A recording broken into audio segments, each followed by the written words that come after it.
பிறந்து சிறந்த மொழிகளுக்கிடையே சிறந்தே பிறந்த தமிழுக்கு என் முதல் வணக்கம். அன்பிற்கினிய மாணவ செல்வங்களே, உங்கள் அனைவருக்கும் அன்பு வணக்கம். மாணவ செல்வங்களே, தமிழில் ஒரு பொருளை குறிக்க பல சொற்கள் உள்ளன. பல பொருளை குறிக்க ஒரு சொல் உள்ளது. ஒரே சொல்லில் பல பொருளும் உள்ளன. சான்றாக கவிதை என்ற சொல்லை பார்ப்போம். கவிதை என்ற சொல்லில் முதல் 2 எழுத்தை பார்த்தால் கவி என்று வருகிறது. 2ஆம் எழுத்தையும் 3ஆம் எழுத்தையும் பார்த்தால் விதை என்று வருகிறது. முதல் எழுத்தையும் 3ஆம் எழுத்தையும் பார்த்தால் கதை என்று வருகிறது. ஆக கவிதை எழுதக்கூடிய கவிஞனுக்கு முதலில் விதை கிடைக்க வேண்டும். அந்த விதையை அவன் ஒரு கதையாக கவிதையாக எழுத வேண்டும். ஆக கவிதை என்ற ஒரு சொல்லே இவ்வளவு பொருளை கவித்துவமாக இருக்கிறது என்றால் கவிதைகள் எப்படி இருக்கும் என்பதை நாம் தெரிந்து கொள்ளலாம். நம்முடைய கவிதைகளை பார்த்தவரையில் சங்க காலத்தில் மரபு கவிதை இருந்தது. மரபு கவிதை என்பது இலக்கண கட்டுப்பாட்டுக்குள் இருப்பது. மரபு கவிதைக்கு அடுத்து புதுக்கவிதை வருகிறது. புதுக்கவிதைக்கு பிறகு பல நவீன வடிவங்களை கவிதைகள் இன்று பெற்றுள்ளன. இந்த புதுக்கவிதைக்கு முன்பாக பாரதி வசன கவிதையில் எழுதுகிறார். இப்போ மரபு கவிதை என்றால் என்ன என்பதை நாம் முதலில் பார்ப்போம். சங்க இலக்கியங்கள் 8 தொகையும் 10 பாட்டும், இந்த 18 நூல்களும் சங்க இலக்கியங்கள். சங்க இலக்கிய கவிதைகள் அனைத்தும் மரபு கவிதைகளாக இருக்கின்றன. ஒரு குறுந்தொகை நூலில் ஒரு பாடலை பார்ப்போம். யாயும் ஞாயும் யாராகியரோ எந்தையும் நுந்தையும் எம்முறை கேளீர், யானும் நீயும் எவ்வழி அரிதும் செம்புல பெயர் நீர் போல அன்புடை நெஞ்சம் தாம் கலந்தனவே. இது சங்க இலக்கிய பாடல், அதாவது மரபு கவிதை. இந்த மரபு கவிதைக்கு பிறகு பாரதிதாசன், கவிமணி, நாமக்கல் கவிஞர், இன்னும் சில கவிஞர்கள் எல்லாம் எளிய இனிய நடையில் கவிதை எழுதியுள்ளனர். பாரதியுடைய ஒரு கவிதையை உங்களுக்கு நான் சொல்கிறேன். தேடிச்சோறு நிதந்தென்று பல சின்னஞ்சிறு கதைகள் பேசி மனம் வாடி துன்பமிக உழன்று பிறர் வாட பல செயல்கள் செய்து நரை கூடி கிழ பருவம் எய்தி கொடும் கூற்றுக்கு இரையான பின் மாயும் பல வேடிக்கை மனிதரை போல் நான் வீழ்வேன் என்று நினைத்தாயோ என்று எளிய நடையில் கவிதை எழுதினார் பாரதி. அவருக்கு பிறகு வந்த பாரதிதாசன் உழைப்பாளர்களின் உன்னதத்தை தன்னுடைய கவிதையில் கவிதையாக வடிக்கிறார். சித்திர சோலைகளே உம்மை நன்கு திருத்த இப்பாரினிலே முன்னர் எத்தனை தோழர்கள் ரத்தம் சொரிந்தனரோ உங்கள் வேரினிலே என்று புரட்சி கவிஞன் பாரதிதாசன் எளிய நடையில் இனிமையாக கவிதை எழுதினான். அதற்கு பிறகு கவிமணி சொல்கிறார், கவிதையை பற்றி கவிதை வடிக்கிறார். உள்ளத்து உள்ளது கவிதை, இன்பம் உருவெடுப்பது கவிதை, தெல்ல தெளிந்த தமிழில் உண்மை தெரிந்துரைப்பது கவிதை என்று கவிதையை பற்றி கவிதை பாடினார் கவிமணி. அவருக்கு பிறகு நாமக்கல் கவிஞருடைய ஒரு கவிதையை பார்ப்போம். தமிழன் என்றோர் இனம் உண்டு, தனியே அவர்க்கொரு குணம் உண்டு, அமிர்தம் அவனுடைய மொழியாகும், அன்பே அவனுடைய வழியாகும் என்று தமிழனின் சிறப்புகளை கவிதையில் வடித்தார் நாமக்கல் கவிஞர். இப்படியாக பாரதியும் பாரதிதாசனும் கவிமணியும் நாமக்கல் கவிஞரும், அவருக்கு பிறகு ஊமை கவிஞர் சுரதாவும் வாணிதாசனும் முடியரசனும் இன்னும் சில கவிஞர்கள் தங்களுடைய கவிதையில் எளிய நடையையும் இனிய நடையையும் கையாண்டு கவிதைகளை தமிழ் உலகிற்கு கொடுத்துள்ளனர். இவர்களுக்கு பிறகு புதுக்கவிதை வருகிறது. புதுக்கவிதை என்றால் என்ன? சொற்கள் விளையாடும் சுதந்திர தின விழா புதுக்கவிதை என்று கவியரசு வைரமுத்து சொல்வார். புதுக்கவிதையின் தாத்தா என்று அழைக்கப்படக்கூடிய மு. மேத்தா சொல்வார், இலக்கண செங்கோல், யாப்பு சிம்மாசனம், எதுகை பல்லக்கு, மோனை தேர்கள், பண்டித பவனி இவை எதுவும் இல்லாத கருத்துக்கள் தம்மை தாமே ஆள கற்றுக்கொண்ட புதிய மக்களாட்சி முறையே புதுக்கவிதை என்கிறார் மு. மேத்தா. புதுக்கவிதையில் கவிக்கோ அப்துல் ரஹ்மான், பிரமிழ், நகுலன், இன்குலாப், நா. காமராசன், வாலி, வைரமுத்து, சிற்பி இன்னும் சில கவிஞர்கள் தங்களுடைய கருத்துக்களை கவிதையில் வடித்தனர். அதுவும் புதுக்கவிதையில் புதிய உத்திகளை கையாண்டனர். குறியீடு, படிமம், தொன்மம், முரண், உள்ளுரை, இறைச்சி போன்ற வடிவங்களை புதுக்கவிதையில் கொண்டு வந்து தமிழ் இலக்கிய உலகில், தமிழ் கவிதை உலகில் ஒரு புதிய திருப்பத்தை கொண்டு வந்தவர்களாக இந்த கவிஞர்கள் எல்லாம் திகழ்கிறார்கள். புதுக்கவிதையில் கவிக்கோ அப்துல் ரஹ்மான் குறியீட்டை பயன்படுத்துகிறார். வரங்கள் சாபங்கள் ஆகுமென்றால் தவங்கள் எதற்காக என்ற கவிதையில் குறியீட்டை பயன்படுத்துகிறார் கவிக்கோ அப்துல் ரஹ்மான். அதுபோன்று பிரமிழ் தன்னுடைய கவிதையில் படிமங்களை கையாளுகிறார். சிறகிலிருந்து பிரிந்த இறகு ஒன்று காற்றின் தீராத பக்கங்களில் ஒரு பறவையின் வாழ்வை எழுதி செல்கிறது என்ற கவிதையை படிமமாக வடித்துள்ளார் கவிஞர் பிரமிழ். இந்த வரிசையில் நகுலன் தமிழ் கவிதை உலகிற்கு கிடைத்த ஒரு மாபெரும் கவிஞன். தன்னுடைய கவிதையின் மூலமாக தமிழ் கவிதை உலகில் ஒரு தடம் பதித்தவர், தனக்கென்று ஒரு இடம் பிடித்தவர். அவர்தான் கவிஞர் நகுலன். கவிஞர் நகுலன் கும்பகோணத்தில் பிறந்தார். கேரள மாநிலம் திருவனந்தபுரத்தில் வாழ்ந்தார். அண்ணாமலை பல்கலைக்கழகத்தில் தமிழிலும் ஆங்கிலத்திலும் முதுகலை பட்டம் பெற்றார். ஆங்கிலத்தில் ஆராய்ச்சி பட்டமும் பெற்றார். தமிழ் இலக்கிய உலகில் பல கவிதைகளை எழுதியிருக்கிறார் நகுலன். தமிழில் வெளிவந்துள்ள முதன்மையான இதழ்கள் பலவற்றிலும் கவிதைகள் எழுதியவர் நகுலன். இவருடைய கவிதைகள் 5, 4, கண்ணாடியாகும் கண்கள், நாய்கள், வாக்குமூலம், சுருதி போன்ற கவிதைகளை சிறு சிறு தொகுதிகளாக வெளியிட்டுள்ளார். 7 புதினங்களை எழுதியுள்ளார். பாரதியின் கவிதையை ஆங்கிலத்தில் மொழிபெயர்த்துள்ளார். இவருடைய கவிதையில் சொல் விளையாட்டுகளோ வாழ்க்கை பற்றிய எந்த சிக்கலுமோ இன்றி எளிமையான முறையில் கவிதை எழுதக்கூடியவர் கவிஞர் நகுலன். கவிஞர் நகுலனுடைய கவிதைகள் சுருக்கமாக இருக்கும், ஆனால் சுருக்கன்று இருக்கும். 3 வரிகளில் 4 வரிகளில் தன்னுடைய கருத்தை கவிதையில் பதிவு செய்தவர் கவிஞர் நகுலன். புதுக்கவிதை தமிழில் தடம் பதித்த போது அந்த புதுக்கவிதையில் தனக்கென்று ஒரு இடம் பிடித்தவர் கவிஞர் நகுலன். கவிதையில் தத்துவத்தையும் தர்க்கத்தையும் கொண்டு வந்து வாழ்வியல் நெறிகளை எடுத்துரைத்தவர் கவிஞர் நகுலன். மாணவ செல்வங்களே, நகுலனுடைய சில கவிதைகளை நான் உங்களுக்கு சொல்கிறேன், கேளுங்கள். ராமச்சந்திரனா என்று கேட்டேன், ராமச்சந்திரன் என்றார். எந்த ராமச்சந்திரன் என்று நான் கேட்கவில்லை, அவர் சொல்லவும் இல்லை என்று ஒரு அற்புதமான கவிதைகளை தமிழ் கவிதை உலகில் மிகவும் பேசப்பட்ட இந்த கவிதையை எழுதியவர் கவிஞர் நகுலன். நான் ஒரு உடும்பு, ஒரு கொக்கு, ஒரு ஒன்றுமே இல்லை என்று எழுதியிருப்பார். அதாவது நான் ஒரு உடும்பு என்றால் அவர் சிறு வயதில் கொண்ட கொள்கையில் உறுதியாக இருந்ததை, அதாவது உடும்பு பிடி என்பார்களே, அதை மையத்தில் கொண்டு நான் ஒரு உடும்பு, ஒரு கொக்கு, சிறிது காலம் சென்ற பிறகு ஏதோ ஒன்று கிடைத்தால் மட்டும் போதும் என்ற நினைப்பில் வாழும்போது ஒரு கொக்கு, கடைசி காலத்தில் ஒரு ஒன்றுமே இல்லை. இந்த 3 நிலையையும் மையத்தில் வைத்து கருத்தில் கொண்டு நான் ஒரு கொக்கு, ஒரு உடும்பு, ஒரு ஒன்றுமே இல்லை என்று கவிஞர் நகுலன் எழுதியிருப்பார்.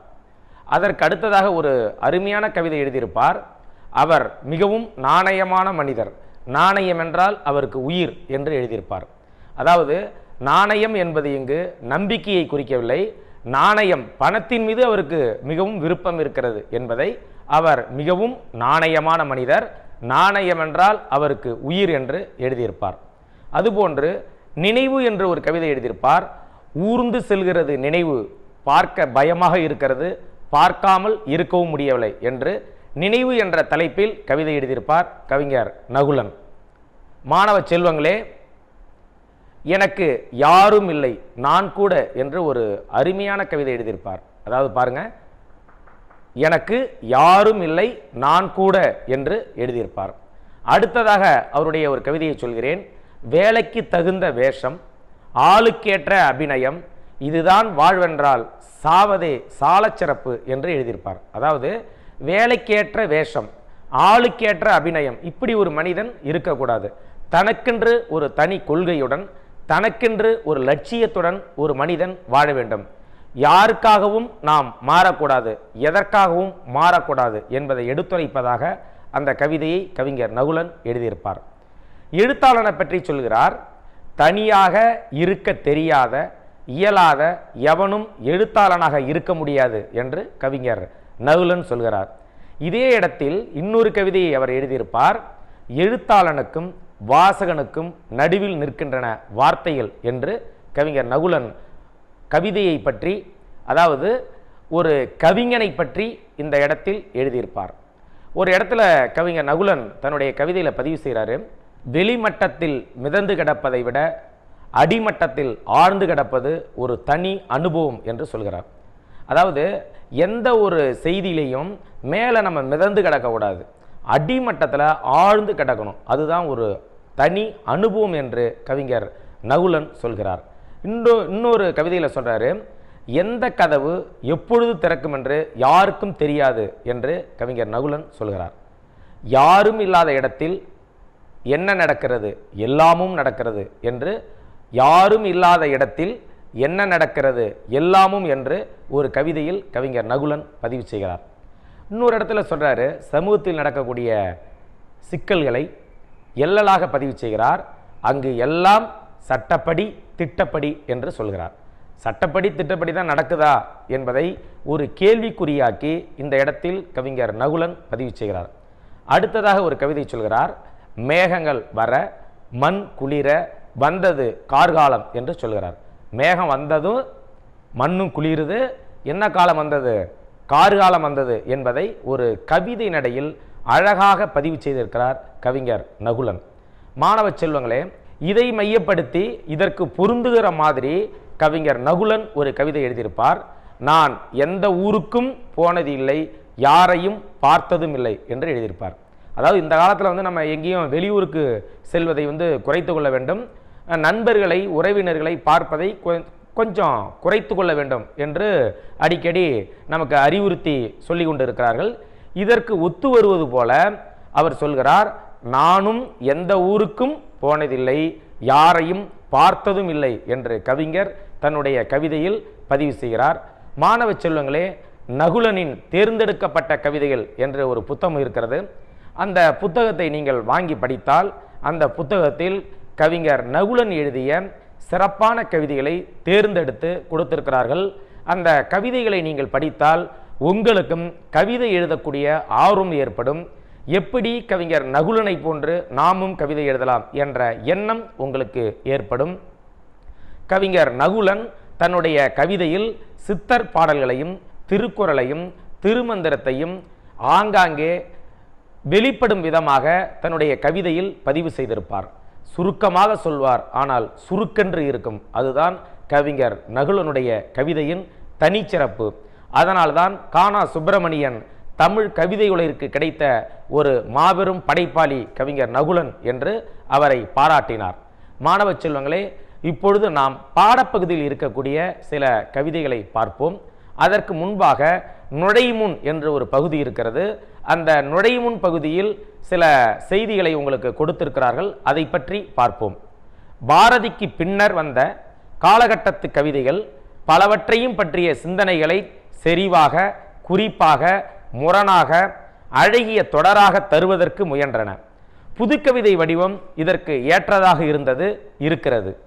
புதுக்கவிதை புது வடிவம் கொண்ட கவிதை என்ற பொருள் மட்டும் கொண்டதல்ல, புதிய சிந்தனைகளையும் புதிய கருத்துக்களையும் புதுமையாக சொல்வதையும் குறிப்பதாகும். அதைதான் பாரதி சொல்வார்.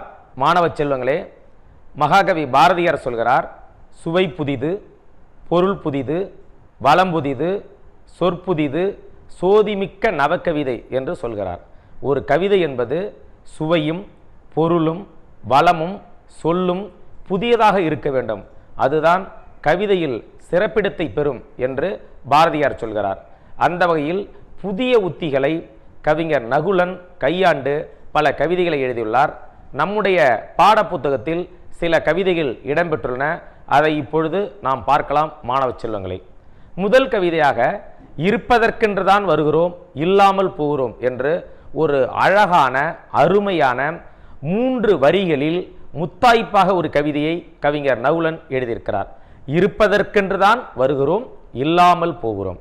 ஒரு வாழ்வினுடைய நிலையாமையை சொல்லக்கூடியதாக இந்த கவிதை அமைந்திருக்கிறது. நம்ம என்ன நினைக்கிறோம், இந்த உலகத்தில் நிலையாக இருந்துவிட வேண்டும், இந்த உலகம் உள்ளவரை இந்த உலகத்தில் உள்ள இன்பங்களை நாம் அனுபவிக்க வேண்டும் என்று நாம் நினைக்கிறோம். ஆனால் அப்படி நாம் இருக்க முடியுமா என்றால் முடியாது. ஏனென்றால் இந்த உலகில் வந்தவர்களெல்லாம் தங்கிவிட்டால் இருப்பவருக்கு இங்கு இடம் கிடைக்காது. அதை தான் வள்ளுவர் சொல்கிறார், நெருநல் உளன் ஒருவன் என்றில்லை என்னும் பெருமை உடைத்தது இவ்வுலகு அப்படின்னு சொல்றாரு. நேற்று இருந்தவன் இன்று இல்லை, நேற்று இருந்தான், இன்று இறந்தான். அதுதான் இந்த உலகத்துடைய சிறப்பு என்று சொல்கிறார். நம்ம என்ன செய்கிறோம்? இந்த உலகத்திலேயே நிலையாக தங்கிவிட வேண்டும் என்று நினைக்கிறோம். அதாவது என்ன நினைக்கிறோம் அப்படின்னா, சந்தோஷமாக இருக்கணும், மகிழ்ச்சியாக இருக்கணும், வாழ்நாள் முழுவதும் மகிழ்ச்சியாகவே இருந்துக்கிட்டு இருக்கணும், அதற்கு காலம் ஒத்துழைக்க வேண்டும் என்று நாம் நினைக்கிறோம். இந்த உலகம் என்பது சந்தை மாதிரி. நேற்று வந்தவன் இன்று இல்லை, இன்று இருப்பவன் நாளை இல்லை. இதைத்தான் விக்கிரமாதித்தன் வேறொரு வகையில் சொல்வார். 8 மணி நேரம் உழைக்க வேண்டும், 8 மணி நேரம் தூங்க வேண்டும், எத்தனை மணி நேரம் வாழ வேண்டும் என்று சொல்வார். ஆக இந்த உலகத்தில் நிலையாமை என்பதை நாம் தெரிந்து கொண்டால் நிம்மதியாக வாழ முடியும். அதை தான் சொல்கிறார், இருப்பதற்கென்றுதான் வருகிறோம், இல்லாமல் போகிறோம் அப்படின்னு சொல்றாரு. இந்த இடத்துல கவிஞர் நகுலனுடைய இன்னொரு கவிதையும் நாம பார்க்கலாம். எந்த கதவு எந்த நேரத்தில் திறக்கும் என்று யாருக்கும் தெரியாது என்று ஒரு கவிதை எழுதியிருப்பார். இந்த உலகத்தில் எது எப்ப நடக்கும் என்று யாருக்குமே தெரியாது என்பதை குறிப்பிடும் விதமாகவும், வாழ்க்கையினுடைய நிலையாமையை சொல்லக்கூடிய விதமாகவும், இருப்பதற்கென்றுதான் வருகிறோம், இல்லாமல் போகிறோம் என்ற கவிதையை கவிஞர் நகுலன் எழுதியிருப்பார். கார்ல் மார்க்ஸ் சொல்வார், மரங்கள் ஓய்வெடுக்க விரும்பினாலும் காற்று சும்மா விடுவதில்லை என்று சொல்வார். அதுபோலதான் நம்ம இருக்கணும் அப்படின்னு நினைச்சாலும் காலங்கள் நம்மை இருக்க விடுவதில்லை. அதை நினைத்து கொண்டால் இந்த உலகத்தில் நாம் நிம்மதியாக வாழ முடியும் என்று சொல்கிறார். மாணவ செல்வங்களே, அடுத்ததாக ஒரு கவிதை இடம்பெற்றிருக்கிறது. மூச்சு நின்று விட்டால் பேச்சும் அடங்கும். எவ்வளோ அழகாக எழுதியிருக்காரு பாருங்க. மூச்சு நின்று விட்டால் பேச்சும் அடங்கும் அப்படின்னு சொல்றாரு. இந்த உலகத்தில் மூச்சு இல்லைன்னா ஒன்றுமே கிடையாது. மூச்சு போச்சுன்னா பேச்சு போச்சு அப்படின்னு நம்ம கிராமத்தில் வந்து சொலவடையாக சொல்லுவாங்க. அதான் இன்னும் சொல்லணும் அப்படின்னா, பல்லு போச்சுன்னா சொல்லு போச்சுன்னு சொல்லுவாங்க. எரியறதை எடுத்தா கொதிக்கிறது அடங்கும் அப்படின்னு கிராமத்தில், ஏன் நம்ம தாய்மார்கள், உங்களுடைய அம்மா வந்து வீட்டில் பேசக்கூடியதை நீங்கள் கேட்டிருப்பீங்க. அதுபோல் மாணவ செல்வங்களே, நீங்கள் வந்து பட்டம் விளையாண்டுட்டு இருப்பீங்க. அந்த பட்டம் விளையாடும் போது நூலு போச்சுன்னா பட்டம் போச்சு. அதை தான் இவர் சொல்கிறாரு, மூச்சு நின்று விட்டால் பேச்சும் அடங்கும் அப்படின்னு வாழ்க்கையுடைய தத்துவத்தை சொல்கிறார். இந்த வாழ்க்கையுடைய தத்துவத்தை அவர் எங்கிருந்து பார்த்திருக்கிறார் என்றால், சித்தர் பாடல்களில் அவர் பார்த்திருக்கிறார். காயமே இது பொய்யடா, வெறும் காற்றடைத்த பையடா என்பது சித்தர் பாடல். அதை உள்வாங்கி கொண்டு இவர் எழுதுகிறார், மூச்சு நின்று விட்டால் பேச்சும் அடங்கும் என்று அழகாக எழுதியிருக்கிறார். மாணவ செல்வங்களே, இந்த இடத்தில் ஒரு கூடுதல் செய்தியாக நீங்கள் தெரிந்து கொள்ள வேண்டியது, மூச்சுக்கும் காற்றுக்குமே வேறுபாடு இருக்கிறது. மூச்சு என்பது மூக்கு வழியாக செல்வதுதான் மூச்சு. வெட்ட வெளியில் இருப்பது காற்று. அந்த காற்றானது மூக்கின் வழியாக செல்லும்போது மூச்சியாகிறது. அந்த மூச்சு சென்று விட்டால் பேச்சும் அடங்கும் என்பதை, வாழ்க்கையுடைய தத்துவத்தை கவிஞர் நகுலன் தன்னுடைய கவிதையில் அழகாக சொல்லியிருக்கிறார். மாணவ செல்வங்களே, அடுத்ததாக ஒரு கவிதையை பார்ப்போம். அவர் பல உண்மைகளை சொல்கிறார், ஒரு உண்மையை சொல்லாமல் இருப்பதற்கு என்று ஒரு கவிதை எழுதியிருக்கிறார். அதாவது அவர் பல உண்மைகளை சொல்கிறார், ஒரு உண்மையை சொல்லாமல் இருப்பதற்கு. முக்கியமான உண்மை, அந்த உண்மையை அவர் சொல்லல, ஆனா பல உண்மையை அவர் சொல்றாரு அப்படிங்கிற துணியில இந்த கவிதையை கவிஞர் நகுலன் எழுதியிருக்கிறார். மக்கள் எதிர்பார்க்கக்கூடியது, சமூகம் எதிர்பார்க்கக்கூடியது என்ன அப்படின்னா, அந்த ஒரு உண்மையை நீ சொல்லுப்பா, அதை விட்டுட்டு நீ ஏப்பா மற்ற எல்லா உண்மையும் நீ சொல்ற அப்படின்னு தான் எதிர்பார்க்குது. ஆனா அவர் மற்ற பல உண்மைகளை சொல்கிறார். எதை சொல்ல வேண்டுமோ அந்த உண்மையை அவர் சொல்லவே இல்லை. இந்த இடத்துல வந்து வள்ளுவருடைய ஒரு குறளை வந்து நம்ம பொருத்தி பார்க்கலாம். பொய்மையும் வாய்மை இடத்த புரை தீர்ந்த நன்மை பயக்கும் எனின் அப்படின்னு வள்ளுவர் சொல்லியிருப்பார்.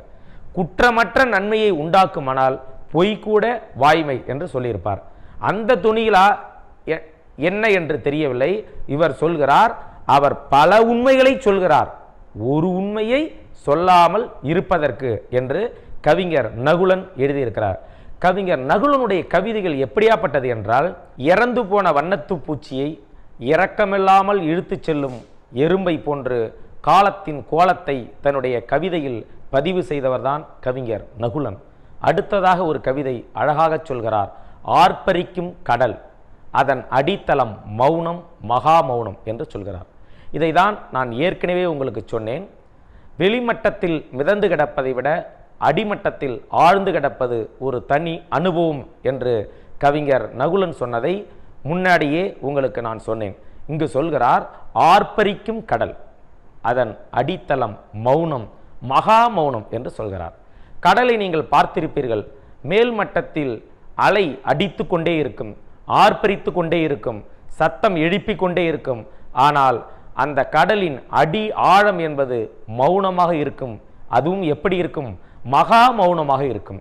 ஒரு மனத்தை இந்த இடத்தில் அவர் வெளிப்படுத்துகிறார்.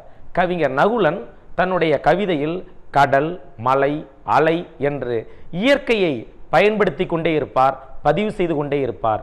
மகாகவி பாரதியும் தன்னுடைய கவிதையில் இயற்கை சொற்களை பயன்படுத்துவார். அதுபோன்று கவிஞர் நகுலனும் தன்னுடைய கவிதையில் கடலையும் அலையையும் மலையையும் பதிவு செய்து கொண்டே இருக்கிறார்.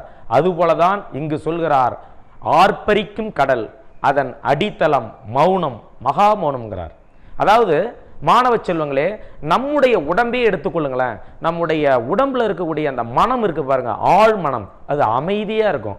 ஆனா வெளியில வரக்கூடிய சொற்கள் இருக்கு பாருங்க, அது ஆர்ப்பரித்து கொண்டே இருக்கும், எதையாவது சொல்லிக்கொண்டே இருக்கும், யாரையாவது திட்டிக் கொண்டே இருக்கும், யாரையாவது காயப்படுத்தி கொண்டே இருக்கும். ஆனா உள் மனம் எப்படி இருக்கும்? அமைதியா இருக்கும். அதான் அவர் சொல்றாரு, கடல் ஆர்ப்பரிக்கும், ஆனா அதன் அடித்தளம் மௌனமாக, மகா மௌனமாக இருக்கும் அப்படின்னு சொல்றாரு. அடுத்ததாக ஒரு கவிதையை சொல்கிறார், அலைகளை சொல்லி பிரயோஜனம் இல்லை, கடல் இருக்கிறவரை. ஒரு அருமையான கவிதை. அலைகளை சொல்லி பிரயோஜனம் இல்லை, கடல் இருக்கிறவரை அப்படின்னு சொல்றாரு. அதாவது மனிதனுடைய வாழ்க்கையில பிரச்சனை இருந்துகிட்டே தான் இருக்கும். வாழ்க்கை இருக்கிற வரைக்கும் பிரச்சனை இருந்துகிட்டு தான் இருக்கும். அதற்காக நம்ம வாழ்க்கையை வாழாமல் இருக்க முடியாது. பிரச்சனைகளை கையாள வேண்டும், பிரச்சனைகளை தீர்க்க வேண்டும். மாணவ செல்வங்களே, அலைகளை சொல்லி பிரயோஜனமில்லை, கடல் இருக்கிறவரை. இதை மையப்படுத்தியதாக நம்முடைய கிராமங்களில் சொலவடையாக ஒரு விஷயத்தை சொல்வார்கள்.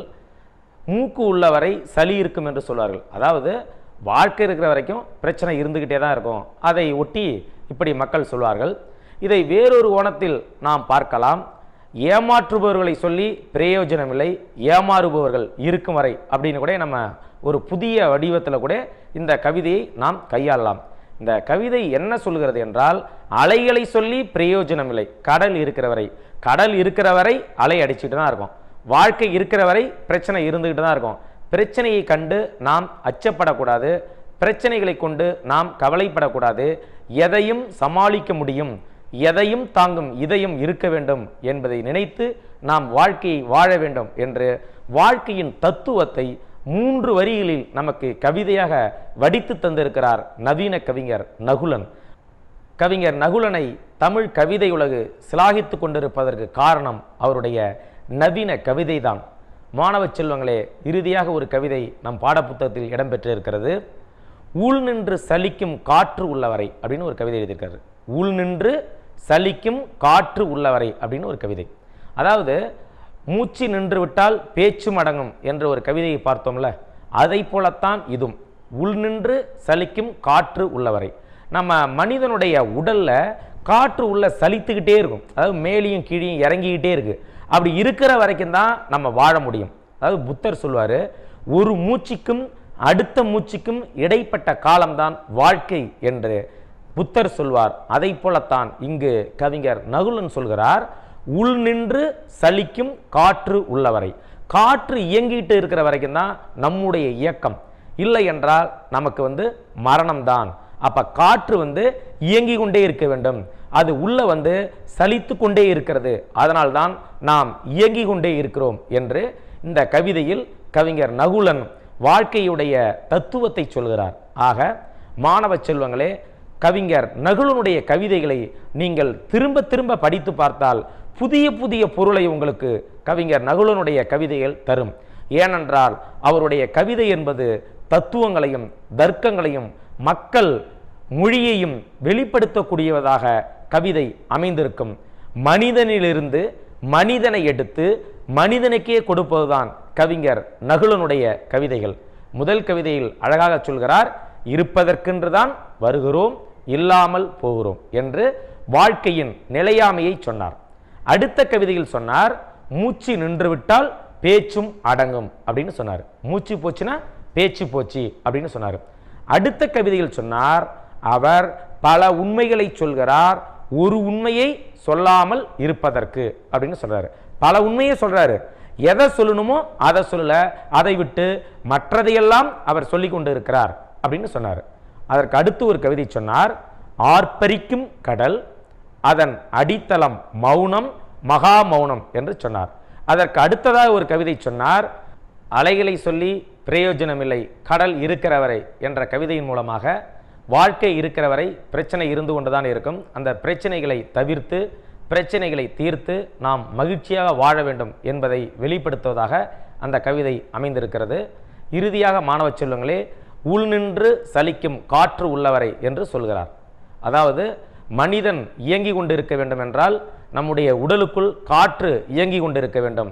காற்று இயங்குவதை நிறுத்தி கொண்டால் நாமும் நம்முடைய வாழ்க்கையை நிறுத்திதான் ஆக வேண்டும் என்பதை எடுத்துரைப்பதாக இந்த கவிதை அமைந்திருக்கிறது. மாணவ செல்வங்களே, கவிஞர் நகுலனுடைய கவிதைகள் நமக்கு வாழ்க்கையின் யதார்த்தத்தை, வாழ்க்கையின் தத்துவத்தை, தர்க்கங்களை நமக்கு சொல்கிறது. நீங்களும் மாணவ செல்வங்களே கவிஞர் நகுலனுடைய கவிதையை படித்து பாருங்கள். இன்னும் நவீன கவிதைகள் எழுதக்கூடிய கவிஞர்களுடைய கவிதைகளை படித்து நீங்களும் இவர்களை போன்று நவீனமாக கவிதை எழுதி தமிழ் கவிதை உலகிற்கு ஒரு புதிய ஆளாக நீங்களும் வர வேண்டும். ஒரு புதிய கவிஞராக, ஒரு படைப்பாளியாக தமிழ் கவிதை உலகில் நீங்கள் தடம் பதிக்க வேண்டும். அதற்காக நீங்கள் நிறைய கவிதைகளை, அதுவும் புது கவிதைகளை படித்து கொண்டே இருக்க வேண்டும். ஒரு நவீன ஓவியத்தை பார்த்தால் எப்படி அதிலிருந்து பல செய்திகளை நாம் தெரிந்து கொள்கிறோமோ அதுபோலத்தான் நவீன கவிதையும் இருக்கும். ஒவ்வொருவரும் ஒவ்வொரு விதமாக அந்த கவிதையை படித்து பொருள் தெரிந்து கொள்வார்கள். நீங்கள் நிறைய கவிதைகளை படியுங்கள், கவிதைகளை படையுங்கள். அதற்கு முன்பாக மாணவ செல்வங்களே, நீங்கள் படித்த நவீன கவிதைகளை எழுதி வாருங்கள். அதை மற்ற மாணவ செல்வங்களுடன் பகிர்ந்து கொள்ளுங்கள். நன்றாக இருக்கக்கூடிய கவிதைகளை ஆசிரியரிடம் கொடுத்து இது நன்றாக இருக்கிறதா என்று உங்களை நீங்கள் சோதனை செய்து கொள்ளுங்கள். நம்முடைய பாடப்புத்தகத்தில் இருக்கக்கூடிய மூச்சு நின்று விட்டால் பேச்சும் அடங்கும், இந்த கவிதை போன்று வேறு இலக்கியங்களில் எங்கு கவிதை இருக்கிறது என்பதை தெரிந்து கொள்ளுங்கள். அதுபோன்று அலைகளை சொல்லி பிரயோஜனமில்லை, கடல் இருக்கிறவரை, இந்த கவிதையை போன்று வேறு கவிதை நீங்கள் படித்தால் அதையும் உங்கள் சக மாணவர்களுடன் பகிர்ந்து கொள்ளுங்கள். கவிதைகள் எழுதி தமிழ் கவிதை உலகிற்கு நீங்களும் ஒரு புதிய படைப்பாளியாக வருவதற்கு என்னுடைய வாழ்த்துக்களை உங்களுக்கு தெரிவித்துக் கொள்கிறேன். நன்றி மாணவ செல்வங்களே.